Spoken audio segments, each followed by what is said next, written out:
ራቅ ባለ መንደር ላይ አንድ ሐምዛ የተባለ ምስኪን ልጅ ነበር። ይህ ልጅ ገና በልጅነቱ ነበር እናቱን ያጣት። በዚህም ሐምዛ በጣም ያዝንና ይከፋ ነበር። ከአባቱ ጋርና አባቱ ካገባት ከእንጀራ እናቱ ጋር ይኖር ነበር። ሐምዛ በመልኩ ውብ ያልነበረ የሚያስጠላና የማይስብ አይነት ሰው ነበር። በዚህም የመንደሩ ሰዎች ሁሉ ያርቁትና ይሳለቁበት ነበር። ይህም ነገር ከእናቱ ሞትም አልፎ በጣም ያስጨንቀውና ያሳዝነው ነበር። የሱ እኩያዎች ሁሉ ያገሉታል። ከሱ ጋር መጫወትም ሆነ ማውራት አይፈልጉም። አባት ልጁን ሐምዛ በጣም ስለሚወደው ሁሉ ጊዜ ሲያለቅስና ሲከፋ ያባብለው ነበር። አብሽር ልጄ፣ ዋናው ውበት እኮ የልብ ነው። መልክህም ቢሆን እኮ በጣም ቆንጆ ነው። ቁንጅናና ውበት የሚታየው እኮ ውብ ለሆነ ሰው ነው፣ እነሱ ስለማይታያቸው ነው። አብሽር እያለ ልጁን ያባብለዋል። ሐምዛ አባቱ ብሶቱና ጭንቀቱን ስለሚያቀልለትና ስለሚያሰፋለት በጣም ደስ ይለው ነበር። አንድ ቀን የሐምዛ አባት ለንግድ ጉዞ ለማድረግ ይወስንና ጉዞ ከሚያደርጉ ቅፍለቶች ጋር ከተገናኘ በኋላ የሚወደውንና የሚያስብለትን ሐምዛና አዲስ ሚስቱን ተሰናብቶ ጉዞውን ይወጣል። ከተወሰኑ ወራት በኋላ እነዛ ለንግድ የወጡት ቅፍለቶች ይመለሳሉ። ሐምዛና አዲስ ሚስቱን የሐምዛ አባትን ለመቀበል እየሮጡ ወደዛ ይሄዳሉ። ነገር ግን እሱ አልተመለሰም። ከነሱ ጋር የሄደን ሰው ሲጠይቁ ያ ምስኪን የሐምዛ አባት ከጉዞ ሲመለሱ መንገድ ላይ እንደሞተ ይነገራቸዋል። ይህንን ሲሰሙ በጣም ይደነግጣሉ። የሰሙትን ነገር ማመን አቃታቸው። ከአዲስ ሚስቱ የበለጠ ሐምዛ በጣም ነበር ያዘነው። ምክንያቱም በዱንያ ላይ አባቱ፣ እናቱም፣ አባቱም ጓደኛውም እሱ ብቻ ነበር። በዚህም በጣም ያዝናል። አሁን ከአላህ በታች ከጎኑ ሆኖ የሚያባብለውና ችግሩን የሚያቀልለት ሰው የለም። ሁሉ ጊዜ ሐምዛ ማልቀስና መከፋት ሆነ ስራው። አባቱ ያገባት የእንጀራ እናቱ እንደ አባቱ የምትሆንለት መስሎት ነበር። ነገር ግን በተቃራኒው ሆነ። አባቱ ከሞተ በኋላ የእንጀራ ሚስቱ ምንም ነገር ሐምዛን ትከለክለው ጀመር። ከዛም ብሶ ትጮህበትና ታስከፋዋለች። ያለ አግባብ ስራ እያሰራች ምግብን እንኳን ትከለክለዋለች። ሐምዛ ነገራቶች እሱ ላይ ከመደራረቡም አልፎ የገዛ እንጀራ እናቱ ተቀይራ እሱን ማሰቃየት መጀመሯ በጣም አስከፍቶታል። ከዚህ በላይ ከሷ ጋር መኖርና ጊዜውን ማቃጠል አልፈለገም። በጭንቀትና በትክዛት ከሚሞት ያንን መንደር ለቆ መውጣት ወሰነ። የእንጀራ እናቱ ሳታየውም መንደሩን ለቆ መጓዝ ጀመረ። ከበረሃ በረሃ እያቆራረጠ እግሩ ወደ መራው ቦታ የት እንደሚሄድ ሳያውቅ መጓዝ ጀመረ። መንገድ ላይ ካገኘው ውሃና ምግብ እየበላ መጓዝ ጀመረ። ብዙ ከተጓዘ በኋላ ወደ አንድ መንደር ይደርሳል። መንደሩ ላይ በጣም ባለሀብቶችና የሚያማምሩ ሰዎች ነበር የሚገኙት። ሐምዛ እነሱን ጠጋ ብሎ የሚበላ ነገርና ስራ ካለ ሊጠይቃቸው ወሰነ። ነገር ግን አንዳቸውም እሱ ሊያስጠጉት አልፈለጉም። ሁሉም ሐምዛ ወደሱ ሲጠጋባቸው ከለበሰው አለባበስና ድህነት አይደለም ሊያዋሩት ሊያስጠጉት እንኳን አልፈለጉ። ሐምዛም በጣም አዘነ። እንዴት የሰው ልጅን በመልኩና ባለባበሱ ይገምቱታል? እንዴት እንደዚህ ይሆናል? መንደሬን ለቅቄ የወጣሁት ለዚህ ነው እያለ ማዘን ጀመረ። በድንገትም ካለበት ቦታ ላይ በአንድ ቤት በኩል የሚወጣን ድምፅ ይሰማል። ያ ቤት የተዘጋና ማንም ያለው አይመስልም ነበር። ወደ ውስጥም ገብቶ ተመለከተ። በውስጡ አንድ በጣም ያረጀ አዛውንት ነበር። አዛውንቱም ሐምዛን ሲመለከተው ምን ነው ልጄ፣ ምን ሆነህ ነው? በጣም የተቸገርክና የተናደድክ ትመስላለህ አለው። ሐምዛም በዛ መንደር ላይ በስተመጨረሻ ወደሱ አስጠግቶ ችግሩን ሊሰማው ሰው በማግኘቱ በጣም ደስ አለው። በረጅሙ ከተነፈሰ በኋላ እንባውን መቆጣጠር አቅቶት እያለቀሰ በምን አይነት ሁኔታ ላይ እንዳለ፣ እንዴት አባቱ ከሞተ በኋላ የገዛ እንጀራ እናቱ ከቤት እንዳባረረችው፣ በዚህ መንደር ላይ ከመጣ በኋላ ሰዎች እሱን በምን አይነት መልኩ እንደተገበያዩት ይነግረው ጀመር።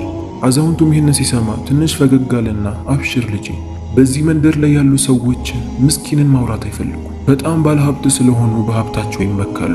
ያላቸው ሀብት የሚጠፋና የሚወገድ አይመስላቸውም። የተቸገረን ሰው መርዳት አይወዱም። በዚህ መንደር ላይ ብዙ መቆየት የለብህም። ይህንን መንደር ለቀ መሄድ አለብህ። እዚህ ከቆየህ ላንተም ጥሩ አይደለም። ነገር ግን እኔ በአንድ ነገር ልረዳህ እችላለሁ።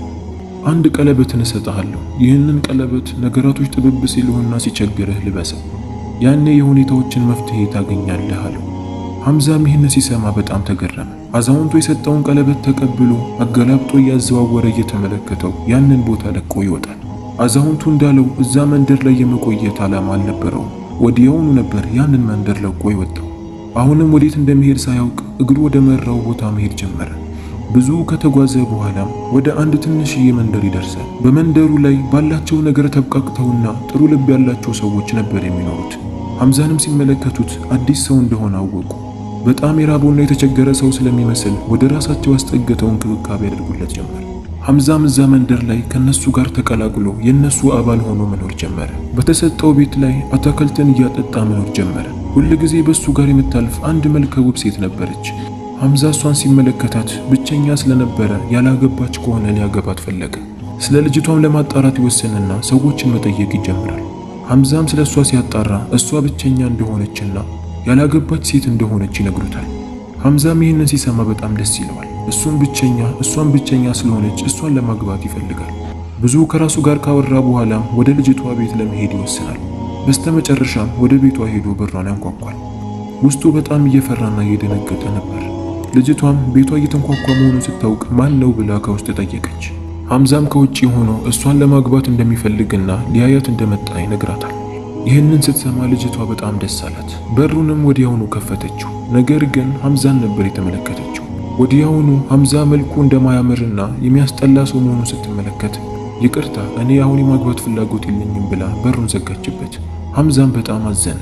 በጣም የከጀላትና የፈለጋት ሴት ልጅ እሱን ባለመፈለጓ በጣም አዘነ። ወደ ቤቱ ማዝኖ ተመለሰ። ለምንድነው ሰዎች በመልኬ ሊያርቁኝ የሚፈልጉት? ለምንድነው ይሄን ያህል አስጠላለሁ ማለት ነው? እንደዚህማ ከሆነ መቼም አላገባም ማለት ነው። ስለዚህ እኔ በዚህ ህይወት ላይ መኖሬ ጥቅም የለውም እያለ ሸይጣን በሚያመጣለት ሐሳብ ከራሱ ጋር ይወያይና ይጨነቅ ጀመር። በጣም እያለቀሰ የሚጮህ ጀመር። ነገር ግን ወዲያውኑ አዛውንቱ የሰጠውን ቀለበት ያስታውስና ካስቀመጠበት ቦታ አውጥቶ ቀለበቱን ለማድረግ ይወስናል። ቀለበቱንም አንስቶ እየፈራ እጁ ላይ ያጠልቀዋል። አዛውንቱ የሰጠው ቀለበት በተለምዶ ከታወቀው አይነት ቀለበት የተለየ ነበር። ሐምዛም ወደ መስታወት ጋር ሄዶ ራሱን ይመለከት ጀመር። ነገር ግን ያየውን ነገር ማመን አቃተው። በጣም ደነገጠ። በመስታወት የሚያየው ሐምዛ ለየት ያለና በጣም ውብ ሰው ነበር። አዛውንቱ የሰጠው ቀለበት እውነትም ለየት ያለ መሆኑን አወቀ። ቀለበቱንም እንደለበሰ ወዲያውኑ በመንደሩ ላይ ይዘዋወር ጀመር። ሰዎች እሱን ሲመለከቱ አላወቁትም ነበር። እንዲህ አይነት ውብና የሚያምር ሰው ከየት ነው የመጣው እያሉ ይመለከቱት ጀመር። ከነሱም ብሶ ያቺ የተመለከታት ውብ ሴትም እሱን ስትመለከት ማመን አቃታት። ምናለ እሱን ባገባሁ እያለችም ታወራ ጀመር። ሐምዛ ግን እሷን ሲመለከታት ባላየ ሆኖ ነበር ያለፋት። ወደ ቤቱም ተመልሶ ገባና ቀለበቱን ሲያወልቀው መጀመሪያ ወደ ነበረበት ወደሚያስጠላ ሁኔታው ተመለሰ። ሐምዛ አሁን የቀለበቱ ሁኔታ በጣም ገብቶታል። ቀለበቱን ሲለብሰው የሚያምር ወጣት እንደሚሆን አወቀ። የተመለከታትን ያቺን ውብ ልጅም ለማግባት ፈለገ። ነገር ግን ቀለበቱን ሲለብስ ወዲያውኑ እንደምትቀበለው አውቋል። ከተጋቡ በኋላ ግን እንደ ድንገት ያንን ቀለበት ቢያወልቀው ምን እንደሚፈጠር አያውቅም። በዚህ በሚያስጠላ ሁኔታው ላይ እሷ ከተመለከተችው ምን እንደሚሰማትና ምን ልታስብ እንደሚችል ግራ ገባው። ወደ አዛውንቱ ጋርም ለመሄድ ወሰነ። ቀለበቱንም ለበሰውና ውብ ከመሰለ በኋላ ያንን መንደር ለቆ አዛውንቱን ወዳገኘበት ወደ ሀብታሞቹ መንደር ይደርሳል። አዛውንቱን ወዳገኘበትም ቤት ገባ። ነገር ግን ቤቱ ባዶ ነበር። ለዓመታት ማንም ያልኖረበት ይመስላል። ቤቱ በአዋራና በሸረሪት ድር ተሞልቷል። ምንም አይነት ዕቃ አልነበረም። ዞር ዞር እያለ አዛውንቱን ይጣራ ጀመር። ነገር ግን ምንም አይነት ሰው አላገኘም። ሰዎችንም ስለ አዛውንቱ ሲጠይቅ በመንደሩ ላይ ያሉ ሰዎች ሐምዛ እንደሚላቸው አይነት አዛውንት አይተው እንደማያውቁ ይነግሩታል። ሐምዛም በጣም ይደነግጣል። ሁልጊዜ እሱ መልካምና ውብ ለመሆን ግዴታ ያንን ቀለበት መልበስ አለበት ማለት ነው። ስለዚህ በጣም ግራ ይጋባና እየጨነቀው ወደ መንደሩ ይመለሳል። ወደ ቤትም ገብቶ ማሰብ ጀመረ። ያችን ልጅ ሳያገባት ከቆየ ሌላ ሰው እሱን ሊቀድመው ይችላል። አማራጭ ስላልነበረው ቀለበቱን ይለብስና ውብ ከመሰለ በኋላ ወደ ልጅቷ ቤት ሄዶ በሩን ያንኳኳል። ልጅቷን በሩን ስትከፍተው ሐምዛን ስትመለከት በጣም ውብ ሆኖ ስለነበር የጋብቻ ጥያቄውን ወዲያውኑ ነበር የተቀበለችው። በጣም ደስተኛ ሆና ነበር። ሐምዛም እሷን አግብቶ በደስታ እዛ መንደር ላይ መኖር ይጀምራል። ከተወሰኑ ቀናት በኋላም ሐምዛ በጊዜ ወደ ቤት ይመለሳል። ወደ ቤትም ሲገባ ሚስቱ ልብስ እየቀያየረች ነበር። ነገር ግን ያየውን ነገር ማመን አቃተው። እሱ እንደሚያደርገው አይነት ቀለበት ሚስቱም ትጠቀም ነበር። እንደኔ አይነት ቀለበት ከየት ያመጣችው ሚስቴ እያለ ማሰብ ጀመረ። ባየው ነገር በጣም ደንግጧል። እሷ ሳታየው ሚስቱ ወዳለችበት ክፍል ወዲያውኑ ለመግባት ይወስናል።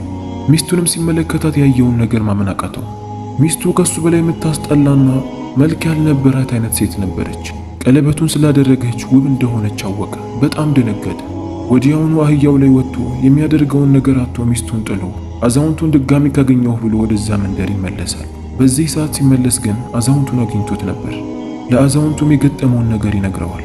ሚስቱ እንደሱ አይነት ቀለበት እንደምትጠቀምና ቀለበቱን ስታወልቀው ለመጀመሪያ ጊዜ የእሷን ትክክለኛ መልክና እንደምታስጠላ ይነግረዋል። አዛውንቱም ይህንን ሲሰማ ትንሽ ፈገግ አለና እንዲህ አለው፣ አሁን አንተ ያገባሃት ሴት አንተ ወደ እኔ ጋር ከመምጣትህ በፊት እሷ ወደ እኔ ቀድማ መጣ ነበር። እንዳልከውም ውብ ያልነበረች የምታስጠላ ሴት አይነት ነበረች። ቤተሰቦቿ አባረዋት ነበር ወደ እኔ የመጣችው። እኔም ልረዳት ፈለግኩኝና ለአንተ የሰጠሁህን አይነት ቀለበት ሰጠኋት። ይህንን መንደር ለቀሽ ሂጂ አልኳት። አንተም ወደ እኔ ጋር ስትመጣ የነበረን ሁኔታ አስታውስ። በጣም የተቸገርክና መልክ ያልነበረክ የምታስጠላ ሰው ነበርክ። እኔም ቀለበቱን ሰጥቼህ ነው በሱ ሰበብ እንደዚህ ውብ የሆንከው። ስለዚህ አሁን ወዲያውኑ ወደ ሚስትህ ጋር ተመለስ፣ ይቅርታንም ጠይቃት። ዋናው ውበት የልብ እንጂ የፊት አይደለም። አሁን በል ሚስትህ ሳትከፋብህ ወዲያውኑ ወደ እሷ ጋር ተመለሳለሁ። ሐምዛም የሚሰማውን ነገር ማመን አቃተው። በጣም አዘነ። ባደረገውም ነገር በጣም ተከፋ። እንደዚህ ማድረግ እንዳልነበረበትና የራሱንም ሁኔታ አስታወሰ። በሚስቱ መናደድና መከፋት እንደሌለበትም አወቀ። ወዲያውኑ አህያውን ተሳፍሮ ወደ መንደሩ ተመለሰ። ነገር ግን ያለ ቀለበቱ እንዴት ውብ መሆን እንዳለበት ስለማያውቅ ድጋሚ አዛውንቱን ለመጠየቅ ይመለሳል። ነገር ግን በዚህ ሰዓት ሲመለስ አዛውንቱን አላገኘውም። አዛውንቱን አለማግኘቱ ትክክል መሆኑንም ያውቃል። አዛውንቱ የመከረው ምክርም መተግበር እንዳለበት ይገባዋል። ባሰበው ነገር ይጸጸትና ወደ ቤቱ ይመለሳል። ወደ ሚስቱ ጋርም ገብቶ ይቅርታን ይጠይቃታል። ሚስቴ ሆይ ይቅርታ አድርጊልኝ፣ እኔም እንዳንቺ ውብ አይደለሁም ይልና ቀለበቱን ፊት ለፊቷ ያወልቀዋል።